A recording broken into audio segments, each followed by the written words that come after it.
بیٹی اگر سسرال میں پریشان ہو تو سب سے پہلے اسے صبر، حکمت اور اللہ تعالیٰ پر بھروسے کو مضبوط کرنا چاہیے۔ شادی شدہ زندگی میں بعض اوقات آزمائشیں، غلط فہمیاں اور حالات کی سختیاں آ جاتی ہیں، لیکن دانشمندی اور اچھے اخلاق سے بہت سے مسائل حل ہو جاتے ہیں۔ بیٹی کو چاہیے کہ اپنے شوہر سے نرم لہجے میں بات کرے، غصے میں جواب نہ دے اور گھر کے ماحول کو بہتر بنانے کی کوشش کرے۔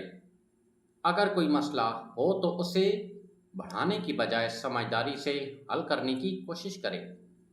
ساتھ ہی اپنے والدین کو بھی چاہیے کہ بیٹی کی حوصلہ افزائی کریں اور اسے صبر و استقامت کی تلقین کریں۔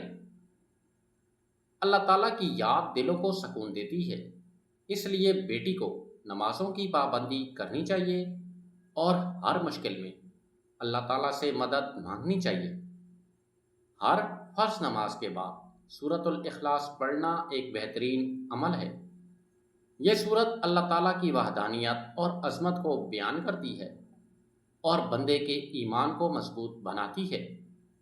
اسی طرح سورۃ الفلق اور سورۃ الناس بھی کثرت سے پڑھنی چاہیے تاکہ انسان حسد، شر اور منفی اثرات سے اللہ کی پناہ حاصل کر سکے۔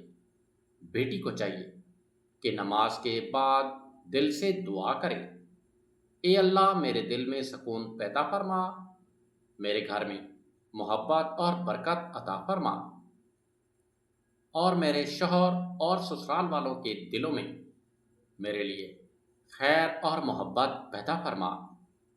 سچی دعا مومن کا بہت بڑا سہارا ہوتی ہے۔ یاد رکھے کہ ہر پریشانی کا مطلب یہ نہیں کہ انسان ناکام ہو گیا ہے۔ بعض اوقات آزمائشیں انسان کو مضبوط، صابر اور اللہ کے زیادہ قریب بنا دیتی ہیں۔ اگر سسرال میں واقعی ظلم، تشدد یا ناانصافی ہو رہی ہو تو خاموش رہنے کی بجائے خاندان کے سمجھدار افراد یا متعلقہ اداروں سے مدد لینا بھی ضروری ہے۔ اسلام ظلم برداشت کرنے کا حکم نہیں دیتا، بلکہ انصاف اور خیرخواہی کی تعلیم دیتا ہے۔ بیٹی کو چاہیے کہ روزانہ قرآن کریم کی تلاوت کا معمول بنائے، خصوصاً سورۃ الاخلاص، سورۃ الفلق اور سورۃ الناس پڑھنے کا اہتمام کرے۔ ساتھ ہی استغفار اور درود پاک کی کثرت کرے۔ اللہ تعالیٰ کے ذکر سے دلوں کو اطمینان ملتا ہے اور مشکلات آسان ہونے لگتی ہیں۔ اگر انسان صبر، دعا، حسن اخلاق اور اللہ پر توکل کو اپنا لے تو اللہ تعالیٰ اس کے لیے آسانیاں پیدا فرما دیتا ہے۔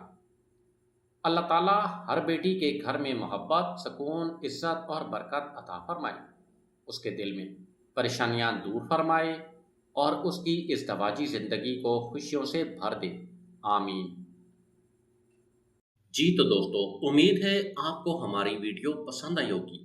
ویڈیو کو لائک کریں، شیئر کریں اور چینل کو سبسکرائب لازمی کر لیں تاکہ ہماری نئی آنے والی ویڈیو آپ تک پہنچ سکے۔ اللہ حافظ۔